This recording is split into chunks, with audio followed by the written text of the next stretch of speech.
Okay, hello everybody, and welcome back to the Reality Kingdom, where we talk all things reality TV or whatever. Period. This is the best episode literally ever because, as you see, we have Queen Mother legend Taylor Hale here with us. The new today. mother of CBS. Period. Hello. Yeah, my fat checks say hello. Period. Taylor, keep a bag. Hell. I know that's right.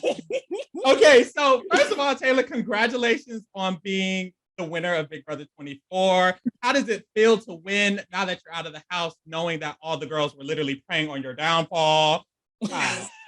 Come on with the Detroit reference. They're preying on my downfall. Every single week. They said, okay, we can just get her out next week. Okay, we'll keep her, just get her out next week. Okay, we'll keep her, but don't really bring her into our alliance. We'll get her out next week. And then I sent them all home. Maybe not directly, but I found a way to get them all home and then take not just one bag, but 2 bags from the entire cast. So it's like, literally a clean sweep. It feels epic. It feels amazing. Like, are you used to that kind of dynamic in your real world? Like, people kind of literally just around you being secret haters and you still coming out on top? No, not at all, actually. That's why this whole experience was so difficult for me. I know that I have this, I'm a very confident person. I'm a very bold person. I have this big energy when I walk into a room, and it can be intimidating, and it is intimidating for many people when they first meet me. But it usually only takes a couple of seconds for people to be like, oh, wait, like, no, I actually rock with her. She's really cool. So I knew that would be something I'd have to face into the house, but I wasn't worried about it because I'm so used to people being like, oh, wait, that was just a snap judgment that I made in 2 seconds, but she's right here in my face having a conversation with me. I actually think she's pretty cool.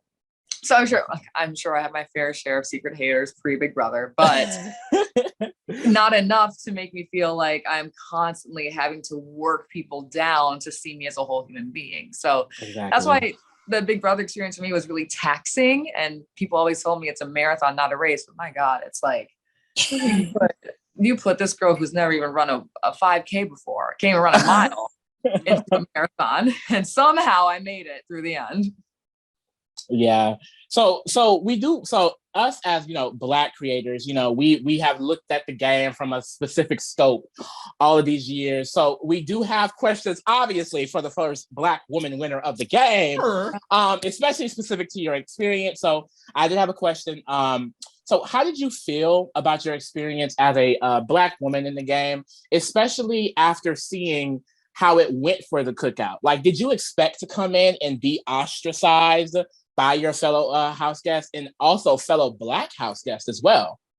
That's the key right there. I knew that I had to be cautious about who I was working with, how many people of color I was working with, openly or maybe under the radar. I had to prepare myself for that type of game because, as we see in the history of America, whenever we have Black progress, there's always a white backlash. Obama to Trump. Reconstruction to what happened afterwards, Jim Crow era, civil rights movement to directly afterwards. So these larger issues that show patterns of how we behave as a society. And that's what Big Brother does on a microscopic level. So I knew coming in, I had to be ready. I did not expect other people of color, specifically Black people, to be so willing to throw one under the bus for the sake of their self-preservation. And I get that's the name of the game. Self-preservation is the name of the game. But there was something particularly insidious about the things that were said about me, not representing Black people, Black women well. Girl. Like, there were particularly ugly, insidious things that were said about me that other Black people in the house did not have to endure. But why? Like, I had to carry the weight of that. So no, I did not expect it. And I was ready for white backlash, but I wasn't ready for people like me to be so willing to throw me away. And I kind of just want to expand on that because I know you spoke in the house, especially with Amira, regarding, Jasmine specifically and her being lighter women and you kind of being on the darker end of the spectrum when it comes to Black women. Do you think colorism had a part to play in that situation in the house with your other Black players? Well, it's very interesting when we talk about colorism because it's like white people and racism or, white people and racism. It's so easy to say, well, that wasn't my intention, so I wasn't racist, or that wasn't my intention, so I wasn't colorist. But I think it's more powerful if we say, maybe I do have biases, and maybe I unknowingly acted on them. And maybe because of the way I've been conditioned in the world, regardless of how good of a person I think that I am, maybe there is still a piece of me that is willing to act on the ugliest aspects of myself, because it's how we're socialized and conditioned by our experiences in life. So, I don't doubt that Jasmine and Amira have full spans of experiences as Black women walking through this world. I don't doubt that they have full spectrums of loved ones, friends, family members of Blackness that they hold close to them.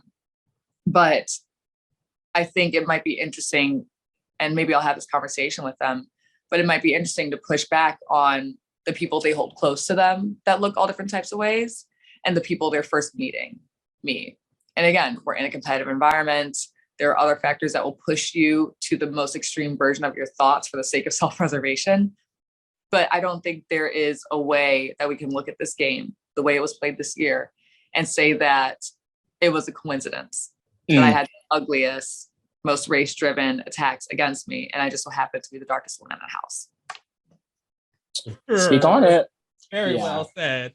And I honestly agree with a lot of that. Like, I just feel like it has to have had a lot of underlying unconscious,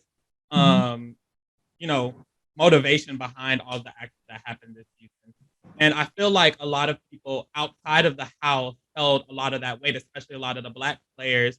The Black fans, we held a lot of compassion for you in that house. And we really were feeling it on the outside too. And there's a lot of discourse going on about like cancel culture and whether or not it's like acceptable or appropriate. But I personally feel like holding your fellow house guests accountable for the actions that they did is important. And I just want to know, how do you feel about, I guess, the public response to how you were treated in the house? I think there's two sides of that coin. So on the top side, my side, right? I am so overwhelmed by the love and support, because when you're in that house, you wonder, am I crazy? Am I reading too much into this? I know this is how I feel and I'm seeing patterns, but is all America picking up on that? Do the Americans who are watching, do they care about this conversation? Are there enough of them to even support me in this conversation? And especially coming after a season with the cookout, you wonder, is it safe for me to openly have this conversation? Or is America going to be waiting outside of this Big Brother house with pitchforks? And telling me to shut up, we already did the thing. Obama won the presidency, racism doesn't exist anymore. The cookout happened, there's no more racism in Big Brother. So it's been the most incredible, overwhelming experience to know, no, Taylor, you were right. There's a lot in that house, game or personal, that makes you think, oh, I'm very wrong here. But no, when I was right, I was right. The other side of the coin is, look, I used to tell people, like, I love cancel culture, but it's because I understand cancel culture in a different way of other people. I look at cancel culture as more of accountability. Like, no, if you said something, here it is, I'm going to put it in your face. You need to be held accountable for what you said. But then the other end of that, the end of that sentence is, there is space for you to atone for your sins. There's space for you to come back. Because if we push all the dunces in a corner, we're just gonna have a whole bunch of dunces that'll be more and coming back on us. So, I think there is a really interesting dynamic here where, as someone coming out with over 200,000 followers of this game, it is, the tsunami of love that I've gotten is overwhelming. I can't imagine as an individual person what it would be like to have that tsunami in a form of hate. And as much as I am giving myself space and time to decide where my relationships will lie with each of the people, I also don't want them to be met with a tsunami of hate that's going to reaffirm their anger. I want them to have the space to have the mental capacity to realize what they've done and have the space to apologize for it. Like, do I want my apologies today on a silver platter? Absolutely. But it's not the apology that I want or deserve if the people who've done the wrongdoings don't have the space to really grapple with what they've done and give a full-fledged apology. Yeah. And I think I was just gonna say, I think that's really a mature way of looking at it, because some of us, girl, watching the stuff they were Mm. saying and doing. Listen. When I tell you, I wanted to run up in that house. I'm not mad at you. Daniel, Do you know how many times I've seen, look, listen, I've seen some fights on social media. I've seen fights on reality shows. And when people clap back, I'm like, get her, Jade. Like, let's go. Like, get her. But I deserve more than a reaction to someone's backlash. I deserve something full-fledged from the gut, from the heart. So we will see if we get there. Okay. All I know is I want my one-on-one with Daniel, because when he got up in your face, I'm sorry, especially because no one sat up there and said nothing. Taylor, baby, oh, I need my one. So, side note, did he apologize for being a 6'3" man getting up in your face like he crazy? Like, did he ever apologize for that? I don't think he knows what that word means. Oh, girl. You know what?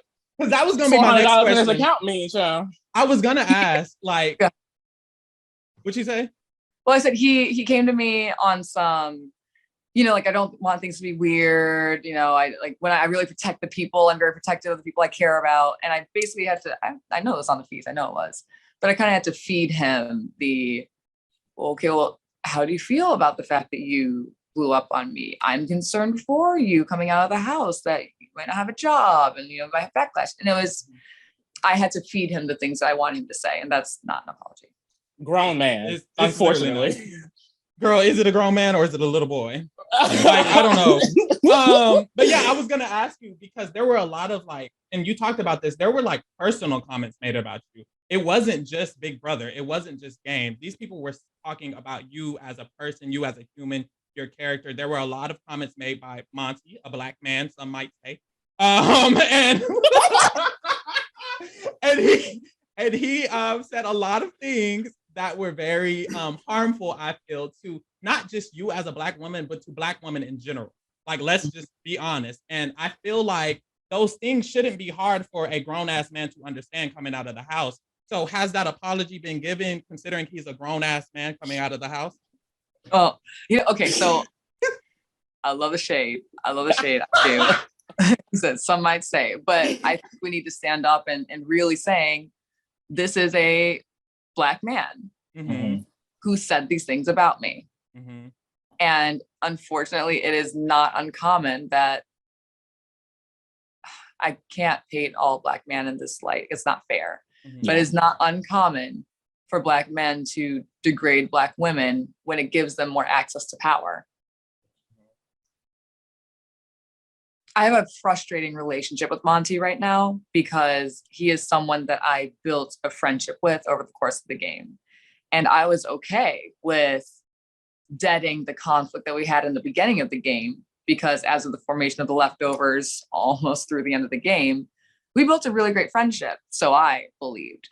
But now to understand that the comments were not, oh, I was lied to, so Taylor's a liar, she's gotta get out of the game. It was, Taylor lied to me. She's not a good representation of Black people. She's embarrassed with a Black woman, however he phrased it. And giving someone else, a white passing man, power over me, taking away my agency and using the authority of his Blackness as a Black man to do that over me. That is infuriating. The way that he gaslit me when we were in the bathtub over a discussion that involved his goddaughter and I don't know, whose headphones were they? I'm just curious. Oh, right. Oh, okay. He used these moments to make it personal. And so the apology for where we are, the circumstances of where we are, he hasn't owned up to the real pain that he caused me. He hasn't owned up to the way that he was intentionally trying to cause me pain. And I hate to say it out loud, but unfortunately, I don't think that there is space for us to have a friendship outside of this, because I gave him the chances and the opportunity to be my friend. And at every turn, he fell back into degrading Black women, degrading me, harming women when he gaslit me in that bathtub scene. There are so many moments where he had an opportunity to scoot his ego for the sake of a strong friendship, scoot his ego for the sake of being a better representation of what it means to be the type of person that he is. for all that he is, being Black and Puerto Rican. He had a really beautiful opportunity to represent all of those things in a beautiful way. And unfortunately, I think he dropped the ball there. So that apology, full-fledged, considering everything that I know about the game, it has not happened. And even when it happens, I just hope it happens because he's now understanding the pain that he caused, and I deserve the apology, but I will forgive, but I do not forget. Period. Yeah. And I mean, you have every right to do so. And then plus you got Joseph sitting up over there. So I mean, do we really care? No, because child, we had to get into some of those other people's stands because we was confused. We were because I knew Taylor. I said, you gotta get your rocks off a little bit. I had to crack my neck. So essentially, and that's okay. Like, let's be honest. Like, if Monty were asked this question, he could not say the same thing about me without sounding incredibly sexist. Like, it would. We've seen the answers. We've seen the interviews. They've all been terrible. No shade. Okay. All right. Well, we both needed what we needed, and we got what we needed. Mm-hmm. And I'm so sorry, Taylor, about Monty's response to the situation. I don't know. It really just hurts me, like, hearing everything this man says. And I just feel so bad because you deserve a better situation that you had. It really hurts me that it hurts you. I don't know. And it's just frustrating because as a Black man, we have just now started getting representation on the show. And for the representation to be lackluster, for a lack of a better word, it's very unfortunate. And it hurts me that the way you were treated is not even being, reprimanded after the show. So I just want to say I apologize, even though it means nothing for me because I'm not that man. But yeah. Oh God, I'm just so frustrated. But mm-hmm. Did you want to respond to that at all, Taylor? No, just thank you. Just thank mm-hmm. you. Mm-hmm. I did kind of want to ask just a little bit about kind of the game as well, because I know that you spoke about you got into it from watching the cookout last year. You were really inspired, and we know, like at the beginning of this season, you were making those connections with that man Terrence and that other man Monty that we just talked about. Are they men? I just would love to know. And then on top of kind of that Black unity just not being there this season. And then a whole race war being started with that other man. Child, like how mentally in that game, like were you just shook? I mean, it's 2 Black people on the block the first week, a whole race war, child. Like, I know you had to be stressed. Look, I'm out here like, Jasmine, what is going on? Like how? And I'll admit this. I really struggled that first week because my dummy self, I thought I was in a good spot that first week. I was like, I don't have any enemies. No one's really talking to me. But that means like I'm not doing anything wrong. And like I just did this fashion show with the girls that they asked me to do. Like I'm really getting along with everybody. But I remember Terrence and Michael going on the block. Obviously, I remember that. And I kept saying, like, it's so lame that the oldest person in the house is going on the block first. And they're Black. But then I looked at Michael and I was like, Michael reminds me so much of my best friend. Like we have the same humor. We get along so well. And I saw Amira and Jasmine having one-on-ones with Terrence. And I was thinking, I was like, am I going to be the one Black person to vote against a Black person and go against this person the whole time? Well, I ended up on the block, so I don't have to worry about that. I had the conflict of wondering, well, no one's really coming up to me and having conversations about race. So are we just collectively deciding not to play that game? Okay. If we're not having that conversation, we're not having that conversation. And that's okay. Like then I get to play a game with everybody and that's awesome.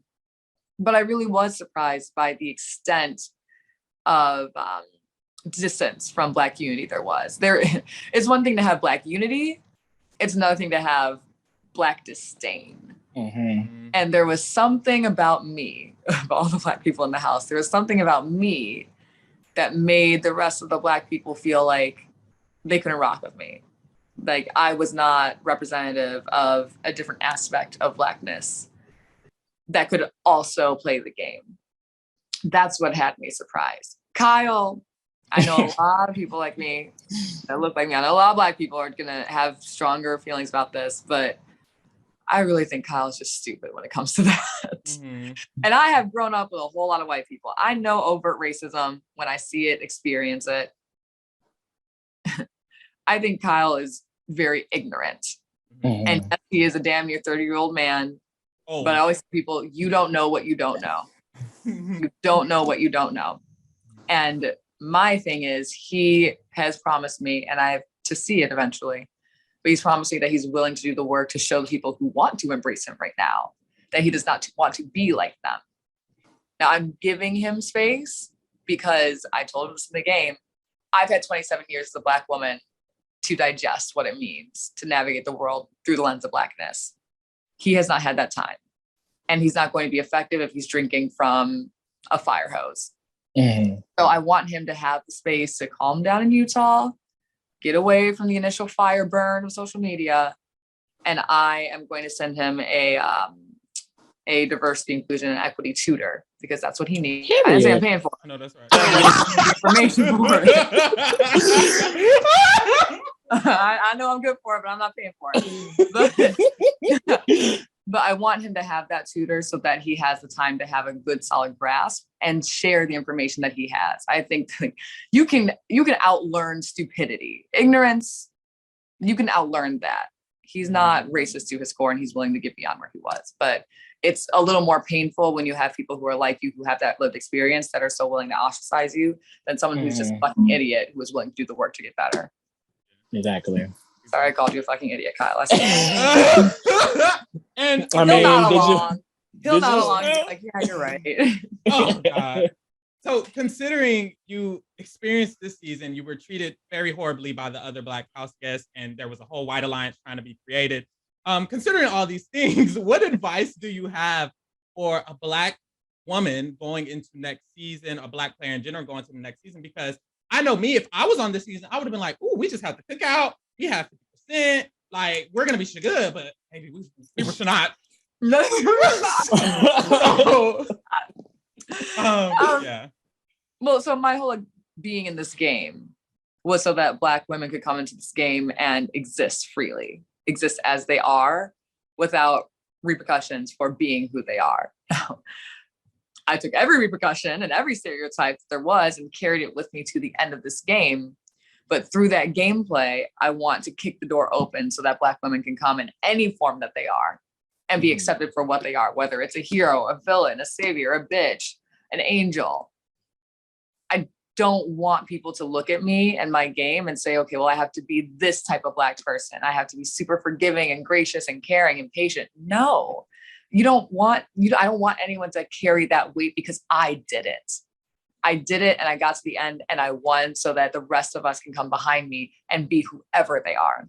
So my advice, and it sounds so cheesy, but it's not advice, it's permission to be yourself. I would not have gone through what I went through. I would not have gone all the way to the end or as far as I could if I didn't want the next generation of contestants, players, whatever you want to call them, house guests, to have permission to be as they are.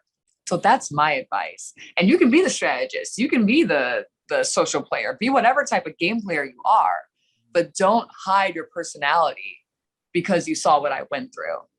I did it so that you could be who you are. Period. Period. Just eat it up. I love a speech from Taylor. Hell, I know that's right. I am the sword of this season. Okay, but but it's interesting that you said that you can be the socialist, you can be the strategist, because your win was extremely monumental when it comes to like the Big Brother fans, because you were the first winner in a while that we had that didn't win because of your physical game or your strategic game. You played the social strategy game that Big Brother is. You put the social in social strategy. So it's like you really ate it up in just a totally different way. And a lot of people perceive your win as like an extreme shift.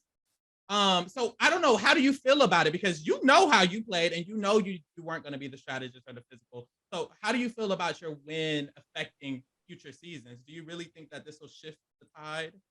Well, it better. I look at the expectations of this game, right? You know, if you told me that this is going to be a game measured on physical metrics, I'd sign up for the challenge. I'd sign up for like something that's a lot more physically strenuous.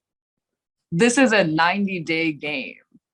you don't get to day 90, or in my case, 82, 83, by only comping out or being a physical beast. There's so much that happens over the course of those days that if you're not playing a social game, what are you doing? That's boring. That's lame. That's tried. It's done. It's exhausting. Like, come on. Literally. No shade to the girl.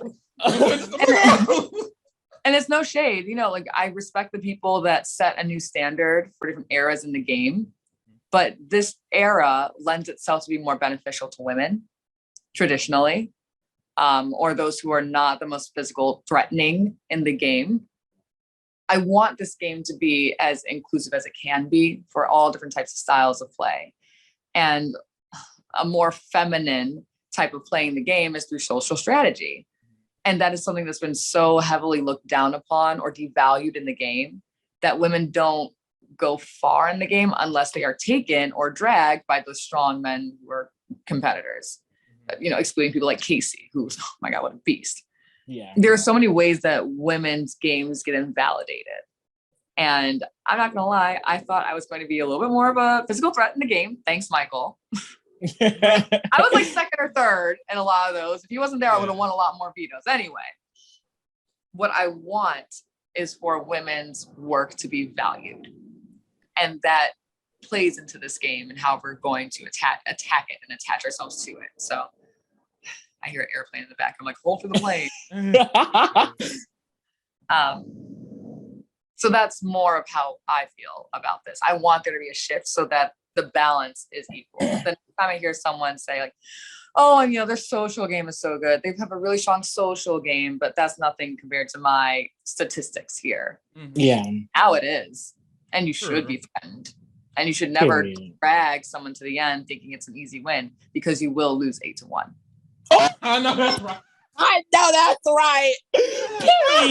Period. I do also, I want to do kind of like a quick, just like mental health check-in, because you know, you have the man, you have the money, you have the bold and beautiful, you have the lays, you have it all, babe. You're left with it all. You too can have it all, ladies. But in seeing the what your fellow house guests have been saying and seeing the reactions and stuff like that, how are you feeling? How are you kind of taking this all in and expressing that with the others around you? Well, thanks for asking that, Lee. I think the podcasts have been pretty cathartic. I did a deep dive with like a 6-hour deep dive with another big podcast. Yeah, with Taryn. Okay, all right. I'm trying to like promote other people on the podcast. I did do a very long deep dive with Taryn, and having that macro vision of what the rest of the house and the world was like with my very micro experience in the game, that helped put things into perspective. There are threads of all the things labeled by name that people have said about off the feeds and the show, and that has been something to get through, but it's something that I need to know, because I can't demand apologies from people or expect apologies from people if I don't know the extent that they went. Because watching the show, I'm chilling. I'm like, oh, that's look kind of rough, but like, I'm good. No, these people said some nasty stuff. In reality. And I'm very glad nasty that the world saw it, and I'm glad that I have an opportunity to see it, but it takes a lot to get to the space to there. And it was harder when there were more people living in this house where I am right now to look at my phone, put it down, go downstairs and see that person or 3 of those people having mimosas at the counter. It was very difficult. Yeah. I want to tell them why I was upset, because I never wanted a conversation or an apology to come from a place of, oh, I got caught, or, oh, I'm getting heat online, so maybe I should go save face. No, people need to understand what they did and want to be a better person when they communicate with me. So as far as my mental health goes, Joseph has been very, very helpful in this, because he's always been from day one. Now that we're watching the season back together, we've kind of noticed we were always in the circle of checking in on each other without realizing how crucial we were. That experience was for each other. Sat next to each other all the time, checked in on each other, hugged each other when things are hard. So Joseph has been amazing. We both decided to do counseling or go to therapy separately and do therapy together, because our games were so similar in the house. Our experiences, I can't say were similar, but we're very parallel. we walk similar paths in the game. So it helps to do that therapy separately and together to have affirmation of what we went through. So I'm doing everything that I can to make sure I'm okay. The fan base that I have is insane and I love them. So I'm in the best position to have the best mental health out of anybody in my cast. And as much as I don't have it, do not have it, time, space, energy, water, cups to bear for anybody else in my cast, I still want their mental health to be okay, so that when they get to a point of dealing with what they have to deal with, they are in the right headspace to do it appropriately. Mm-hmm. So that's where I am with all of that. And I'm feeling really good. I'm feeling $800,000 good. Yeah. I love to see it. I love to see it. Definitely. Oh, dang, that was a good answer. I love that you're working on, mental health, and I really value that too. I feel like we really got a lot from your gameplay this season, and I just wanted to ask really quick, based on like, now that you're able to rewatch the season, how far have you gotten into the season so far? Oh, we just finished Mermaid Fest. Okay. Like Michael hasn't even not used the veto yet. Dang. So is it hard?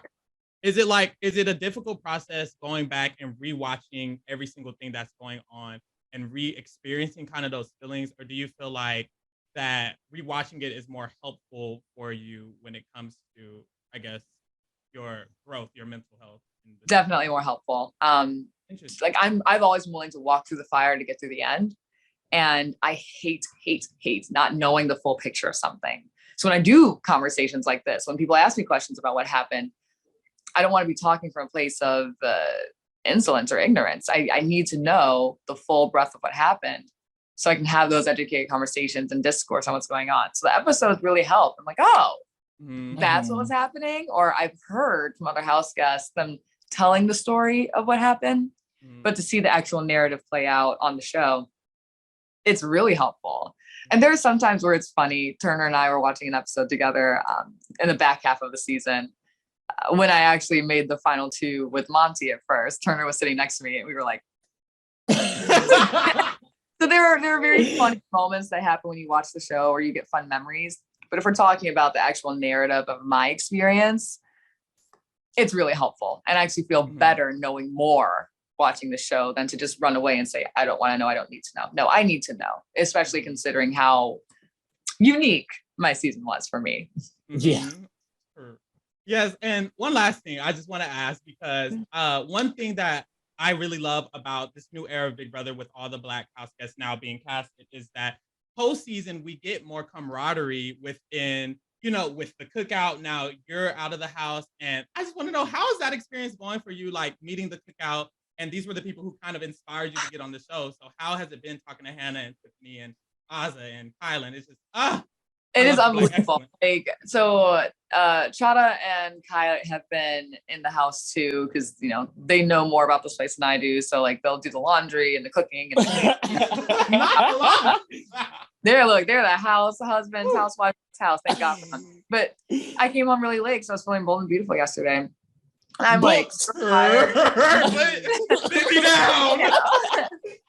But I had a 7 a.m. call time and I didn't leave till 10 p.m. Anyway, so I'm like so tired and exhausted speaking in tongues. And Chada just walks in and she like gets in the bed with me. We're cuddled up and she's like, do you want food? Like, what do you need? I got you. I'll take care of you. Like, Kylan the other day was bringing mimosas and food to me in bed because I couldn't get out of bed because I didn't want to go downstairs and socialize with all the people. It's just, Tiffany, my God, she has been an absolute warrior for me. The night we got out of the house, she was pulling people into back rooms, going off on people on live. Like, to meet the cookout, to see the people who inspired me to carry on their legacy in the game, like they gave me the strength and power along with my mission to get to the end and win the game. But to know that they were my defenders during the season, they immediately took me under their wings the second I stepped outside of that house. And to see the way they continue, oh God, now I'm getting emotional. To see the way that they continue to check in on me, to uplift me, to hold my hand, to walk me through the hard and the good times here. It has been just this like the warmest of blankets that I didn't think that I would have. So I walk out to fanfare and I walk out to a solid core of people who fill me with nothing but love in a space where it's very, very easy for me to look at my own fellow house guests and think, I have no one, I have nothing. And fans are great, but they don't know what I'm experiencing in this capacity. Mm-hmm. They have been was grateful in one way for the cookout last year, but I am humbled and honored and grateful for their friendship now. It's beyond what they did. It's what they're doing for me now. That's really amazing. That's great. You deserve that. You deserve that so much. Everything that you've gotten, like everything that you've gotten, you deserve the 800K, the pants. But yes, honestly, and let me say it right now. No one has asked me to be their girlfriend. Okay. I am not in a committed relationship. You got the scoop right here, y'all. Hello, I will say there have been moments where I have felt inseparable from Joseph. I know that he and I, whatever we end up being, whether it's a long-term relationship, married with kids, or the closest friendship in the world, like Janelle and Casey to this day, he is someone that right now I want to be bonded to forever, but I don't want that to be trauma bonding. Mm-hmm. So I need him in this time and he needs me in this time. But for exploring the rest of our relationship, that's the reason why we are taking therapy, to make sure our heads are right, so that when and if we do enter that romantic relationship, we have the capacity and the bones set for a long-term experience. Because I don't want this to fall apart after 2 months. Exactly. Perfect. He's hot too, isn't he? He really is. Oh my the way I was standing based on looks. He got a body on him. Like, it is really, it's crazy. It's crazy. Girl, a body yaddy. But let me focus. Yes, that was wonderful. This is a great end. I love that we're ending on a high note, a good note. Where can people find you, Taylor, in the future? I know you're going to be on The Bold and the Beautiful. You were on BB. You're going to be on BB. I don't know. BB to BB. Amazing Race. I don't know. Perhaps. Look, they've already, casting is done for the next season of Amazing Race. So if I were to get on it, if Joseph and I were going, I could go on with Michael too. That would be fun. Ooh, I would go with Eat Down. But it would have to be the season after the upcoming one. But I would be open to it. I haven't gotten an offer. I haven't been in those conversations. It's just, okay, we'll see when we get there. So Amazing Race, perhaps. The Challenge USA? What? The Challenge USA? She said, oop. Scary. Amazing Race, perhaps, y'all. Amazing Race, perhaps. The challenge is scary. I don't know. Girl, you would eat it up. You would eat it up. A hard bra, girl. The girl who didn't win a single veto after playing in 9 comps. Eat it up. I think you would. I think you would do She that. has the 800K. She doesn't challenge USA Money Challenge. What do you even win on the challenge? 500,000 if you can complete it. But this last season, no one completed it. So and the trip to the World Series challenge. I don't know. No shade. No one cares about that. Girl, I got a cruise. I got $800,000. You did get a cruise. I done forgot about that. Fine ass man, please. Yeah, you chilling in a mansion. I know that's right. Hello, listen. The challenge. My nails. I can't. Sorry. Oh, no. But I'm definitely really, really gunning to be in entertainment news. So if Entertainment Tonight wants to hit me up. Oh, nice. Mm-hmm. E-News, you won an award. Somebody beat out a little Kim Kardashian, I have it. Some new reality star, I don't know. An icon, I fear. And you should fear. Everyone should. Taylor's calling us, okay? Period. Yeah, no, that's really exciting. Okay, shoot.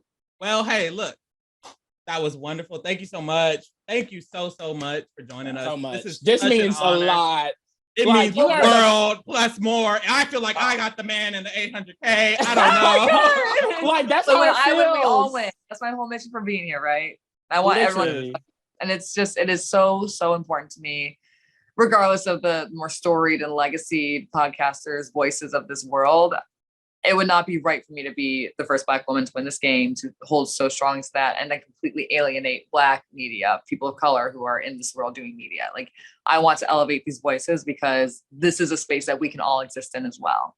So you deserve to be here just as much as I deserve to have gotten as far as I did. And this is why we love you. This is why we have to stand a queen, period. Please. And we were standing down from day 0 to Day day one. 83. Literally, I picked you in my cast draft and I won. You did, purr. What was it? What was it? Because I was so certain that people were going to be like, oh, look, another Patrick girl that wants to be an influencer, blah, blah, blah. Get her out of Taylor, the I house. don't know if you realize that you exude iconicness. It just You gave do. mother It as just soon as gave we saw mother. your picture.